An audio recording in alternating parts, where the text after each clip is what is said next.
I'm here now because basically I'm here to clear my name. I wrote a 13-page letter detailing my abuse from around 1993, which is when I was born, when I was around 3 years old, to 2025, where my mother has physically, financially abused me. She has neglected me. She has not done her legal right as a parent. My father, who is also aggressive, has at least offered to be a guarantor for my rental. He's offered to be, a legal parent and do his legal rights.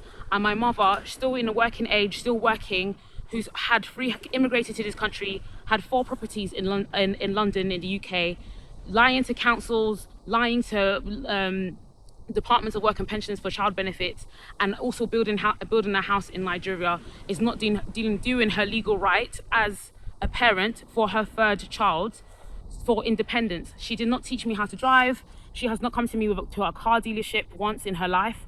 I have asked many times for help when it comes to choosing university. She did not help me choose a university. She was not involved in the university application process. She did not reward me for my A-levels. She did not reward me for my GCSEs. She did not reward me when I went to university. She did not visit me at university during my 1st term. I haven't received anything from her. I went to drama school. I didn't receive a penny, a pound from her. Getting social housing, if you can't at least get private housing for your child, you should be able to get social housing for your child. I was born here in the UK. I have UK rights.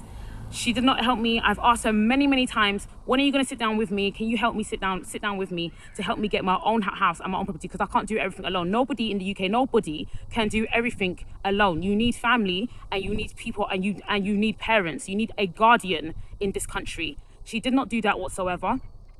She didn't even seek outside help from aunties, uncles, friends, cousins, anyone that she might know that might have more knowledge or more capability for them to do it than she did. She did not do that for myself. She did not do that for her 3 other children.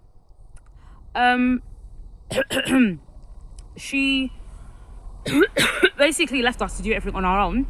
So my career decision, all of that stuff, down the bin in my 30s, because 1, I should have been able to know what career was suitable for me given my history. So going into preschool teaching would have been more beneficial, because you start early and you finish early. Whereas I was going into an administrative job where I was starting from 9 and finishing at 6, getting home at 8 o'clock, which leaves me no life to build after having no life for almost my whole childhood and my whole teenhood, because basically we will be abused by our parents and kept indoors for a long time, which I've detailed more in my report. She also didn't help me with even getting counselling, anything, even like getting a car, driving somewhere with me, having a conversation with me, sitting us down in that house, having an intervention. During the time that my sister was buying a property, this was when she was sleeping on the sofa for almost 10 years. She was looking for a property to now buy a house. She didn't get me involved in the process, even though I asked several times, can I get involved in Titi's mortgage process, because I need to know what it's like to get a house as well. This was heading towards my 30s. I was maybe 29 or 28 or 29 at this stage. She did not get me involved in the process. She said, it's mainly Titi doing it. You guys can all do things for yourself, when nobody in my family has done everything for themselves. My dad was the one who helped us with all of this stuff. When he broke up with my mum, it was my mum doing everything. My mum and my sister, Titi, myself and Thomas. Lola was the only one who was trained to drive and to get her own house and basically seek help from people, from boys, from boyfriends, from men, to aid independence. My mother never encouraged me and T and Thomas to do the same. We were partnerless. We were not having friends around in the house. We weren't allowing friends around the house. We barely were allowed to go over to other friends' house. We weren't allowed to have any boyfriends. We weren't allowed to have sexual relations or relationships. She didn't encourage it. She didn't talk about it. She never even talked about sex with us. She practiced a lot of what I call superstition, religion, hysteria, which basically leads to nowhere, and she basically neglects her whole duties as a parent. It was my father, my dad, who would force her during the time that I stayed in Vauxhall, during the time that I was born in 1990 in Vauxhall, because I was born at St Thomas's Hospital.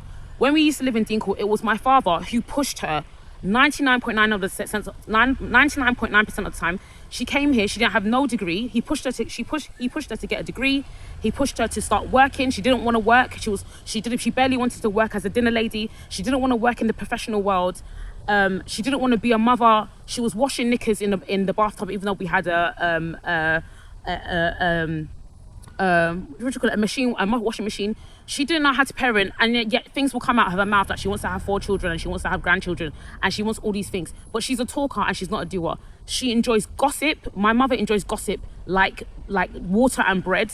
It's the only thing she lives on. She's been lying. She lies through her teeth. She's someone who lies easily because she's been doing it since she was a youth. She has no father. My granddad from my mum's side, I barely know. My mum from my mum's side, I barely know. She basically has no family. She barely speaks about her side of the family, barely speaks about the Balogun part of the family.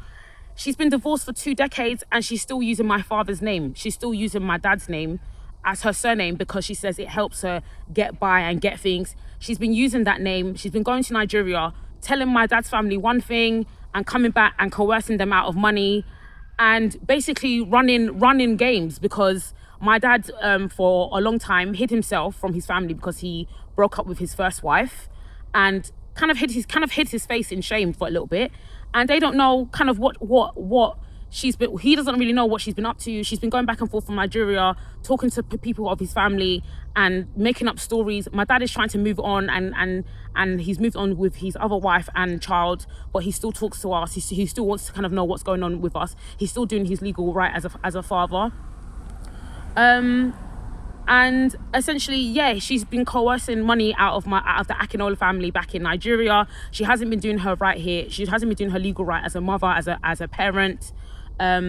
She spends her time watching this pastor called Pastor Chris on TV, television, religion shows. She donates thousands of money to churches, to her church, to Pastor Chris. She watches YouTube channels like 24/7. She barely has any life of her own. She's dating one guy called Ajawo. His surname is Ajawo. I can't remember his first name, but he's basically somebody who we grew up around that used to live in the opposite flat to us, opposite in Kemp Court. He is Thomas Ajawo's dad, and he's also Michael Ajawo's dad. So Michael Ajawo is an actor. He's a very popular actor, and she's dating basically his dad. And she's been proclaiming that she doesn't like him. She doesn't want him. She wants a man that's tough. She wants a man that's strong. She wants a man that is, a go-getter, and he's not a go-getter. And they've been dating for more than 15, 12 years now. And I think she's still not over my dad. I don't know. I think she's still in love with him. I think she's still obsessed with him because she's very obsessive and she's very hysterical. And that is also eating in her mental cognition. She doesn't do anything. She doesn't exercise. The only thing she does is she goes to work and comes home, and then goes to church and comes home and says she wants to go to parties and all of her friends' parties. She doesn't exercise. She doesn't wash her house. She doesn't clean her house. The house is completely filthy. It's completely fallen in. The kitchen's fallen in. The bathroom is fallen in. I was living in a rotten home, deteriorating home. A woman like me, 30 in her 30s, 34, 31, 32, 32, up until 30, I was breaking down, and then 30, my mind completely went. And then it was a pandemic, and she hasn't brought the house into the modern world. The house doesn't look like something that belongs in the 21st century in 2020. So she hasn't been doing anything. Meanwhile, other people in the UK, even old people, and I don't even like using the word old people, you just call them elderly, are busy. They're in the sun, they're gardening, they're working out, they're going on holidays, they're driving cars, they're doing all of these big normal things. I don't even want to say big things, normal things. And she acts as if she's completely paralyzed and can't do anything for almost 2 decades. I've been abused for a long time. I wrote a lot of my abuse stories in a book before we moved to Erith in 2026, which she threw away, and I was angry about it because I was losing my memory. One of the reasons why I failed my A-levels and I was failing university was because I could no longer remember information because I was bearing and carrying so much. I was bullied in school by a girl called Atim Etim for 5 years at Lara Trait. After having an amazing time at primary school, I was an amazing, bright student. Everyone said I was bright. I had a bright opportunity. I was popular.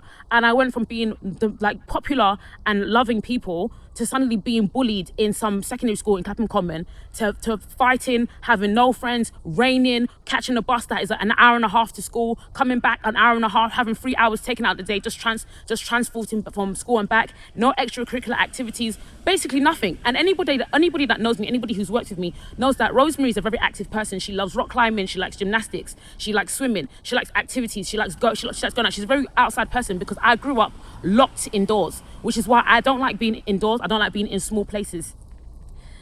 So she didn't do anything. I wanted to go to drama school for a long time. I wanted to go join a drama club when I was in my teens. She didn't encourage me to go to drama club. She didn't allow me to go to drama club. I even found ones that were free. She wouldn't allow me to go. So this is part of all of the abuse that I've been receiving from her. And my poor mind, because I can't juggle being 20 and wanting to be part of my peers and walk in the same lane as my peers, and at the same time do the same thing in my 30s. I was blinded by the fact that a lot of my reasons, a lot of the problems I have, is down to my abuse, and down to my dependence on my mother, who's not doing anything as a mother. I wasn't able to bring my friends into the house. I wasn't able to develop relationships, friendships, by just having them over and at the house, having a fizzy drink, a sparkling water, anything. I didn't get to do any of that for almost 3 decades. 3 decades. I was meeting my friends and I was always going to restaurants and meeting them for the first time. And people were thinking, Rosemary, you seem like you have it all together. When I see you, you look nice. But I was never getting deep relationships and deep conversations with my friends. I wasn't building long-lasting relationships. I wasn't building they call it, is it oxytocin? Oxytocin. I wasn't building real, sincere friendships where people feel like they're part of my life, or they have an insight in my life. And a lot of it as well is to do with the fact that, not a lot of it, but another reason is that it's to do with shame, it's to do with being blinded, it's to do with being under hypnosis, by not speaking to anybody, by not being able to talk to anybody about it. I only managed to talk about it when I went to Rose Bruford and I spoke to one counsellor, but that was like 1 or 2, 3 sessions. Not having enough money, constantly being broke, constantly battling London, battling this commute crisis that we're having, where people are travelling for ridiculous amounts of time of their day when that is not normal. A normal life for me would have been a career counsellor. I begged for a good career counsellor when I was at Laritrate because I needed help picking a career and I didn't know what to do. My eldest sister has neglected her duties as an eldest sister as well, because I needed guidance from her. She got all the knowledge from my parents because she was the eldest and she was spoiled and favoured by my 2 parents. A good career for me would have been going to preschool, doing a preschool teaching job, starting at 8:30, finishing at 2 p.m, having a whole life, having a whole day, and then getting a boyfriend and getting support, getting a partner, getting a man who can help me in my life, who can pick things, who lift me. I'm 5'2", I'm small, I'm a woman, and my family make up this excuse that because I have a loud voice, I'm somehow some 7-foot giant. I'm a tiny woman. I've got small bones. I'm small. I'm a black woman as well. There's things that I need. There's things that only a man is able to do. Only a man can put a family together. Only a man can put a woman together. Only a man can get things done and get things done quick, faster than a woman can think. And that is what I needed from. That's not what I needed in my life. My dad was not part of my life anymore. There was no man around the house. There was no uncle. There was no cousin, eldest cousin. There wasn't even a younger boy, a younger cousin. My brother was still jumping on his leg because he had a car accident in 1995. So he was like still kind of, not cognizant, not being a man, just spending time indoors on YouTube, watching games, and completely vacant. And he's been showing that kind of vacancy since he was born. He seems to be kind of aloof because my mum, mummied him and spoiled him, and my dad wasn't around to raise him to be a man. He's in his 30s. He's still living in random small rooms in Cambridge, and doesn't have a house. Doesn't have an apartment. Doesn't have a real home. She is completely deluded. Things that have come out of her mouth from 2020 are things like, I want you to have grandchildren. I want you to have grandchildren. Meanwhile, she hasn't given a penny to aid us having. She hasn't even bought me a period pads. She's never even bought me period pads. she's barely done everything. During my time that I was starting my period, that I was growing breasts, knickers, I had to do all of that by myself. My sisters had to force my mum to realise that Bissy is a woman, Bissy is a girl. She's growing breasts. You need to take her to the shop to go and get a bra. She was sitting on TV watching Jerry Springer, completely vacant and completely ignoring the fact that I was a woman and that I was a girl. Even my dad had to call her. My dad had to scream at her and call her out and say, do you not look after your children? Do you not look after your daughters? Do you not know that your third daughter is growing breasts and you haven't even gone to the shop to go and get her a bra? You haven't walked her around to teach her what period pad to use. I had to learn this all by myself. Another thing that she's like done is so there hasn't been any kind of man around the house to help. I haven't had like any serious boyfriend to kind of help me move things, lift things, just using a man's brain, like using a man's logic, so that when you ask a question, you get the answer straight away. That's the kind of help that we needed. And our family has been completely like living away from everybody else. We left Vauxhall and we were completely, she took us out of Vauxhall and we were in some Thamesmead area that we've never been in before. She wasn't making friends with anybody in the neighbourhood, bringing them in the house. There was no auntie coming in the house. We went from having at least a few aunties, going around having a few town hall birthdays or parties, Nigerian parties, a few. And then we went to Thamesmead and it was completely dead. It's like she died and didn't want to do anything. Meanwhile, my dad was, doing things, moving on, moving around, going to Nigeria, coming back. And she was barely doing anything. She sat on her bum and was talking about this breakup for more than 10 years, going psycho, and even talking about it to her new boyfriend. And then she went and built a house with my dad's eldest sister's money and help and whatever money that she was taking from child benefit, because she wasn't giving us any of the money, and built a house for herself, saying that she wants to retire, and basically basically neglected her children and didn't help her children once. We weren't even involved in the Nigerian house building process. She was building a house in secret and was not even involving her children. This is what I'm saying, that I come from a strange and dysfunctional family that operate in secret. They don't even operate in a sense that, I'm going to help you. You're going to somewhere important. You're going to a police station. You're going to a hospital. I'm going to be there and walk with you there. I'm going to come to that appointment. Bissy is sick. Bissy's in the hospital. I'm going to come to her to appointment. I'm going to take time out of my day and I'm going to attend. I'm going to sit there. I'm going to bring it in.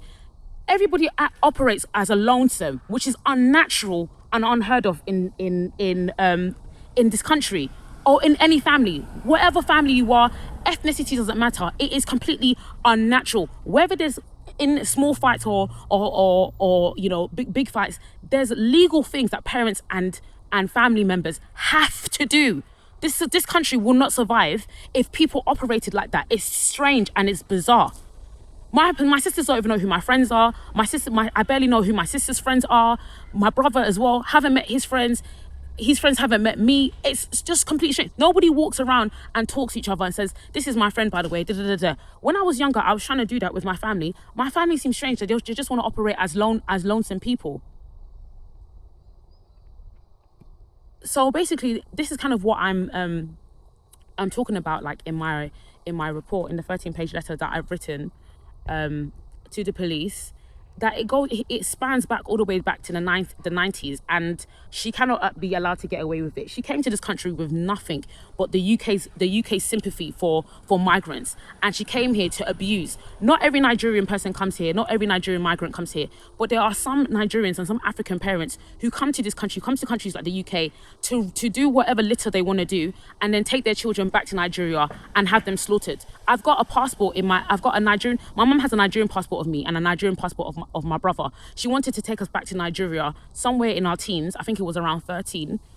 And I don't trust, and the way that she behaves, I don't trust her. I think she wanted to have me and my brother injured or slaughtered, because she practices still a lot of these sacrificial, weird Nigerian things. When Victoria Clanbay in 2000 was murdered by her mother, Victoria Clanbay, if you look her up, she was taken to several places, and in school she showed signs of abuse from her mother and her mother's boyfriend, and then eventually her body was found in a Thames. That's the kind of things that my mother used to watch, and the kind of things that my mother used to enjoy.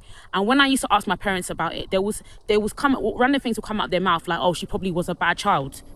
Strange things like this. Lots of saying strange, and it's uncomfortable for me because I'm black and I'm Nigerian, and I don't want people to think that this is how Nigerians are, this is how Africans are, you know, this is how some ethnicities are. But there are some who are like that, and who are still continuing like that in the 21st century. It's obscene.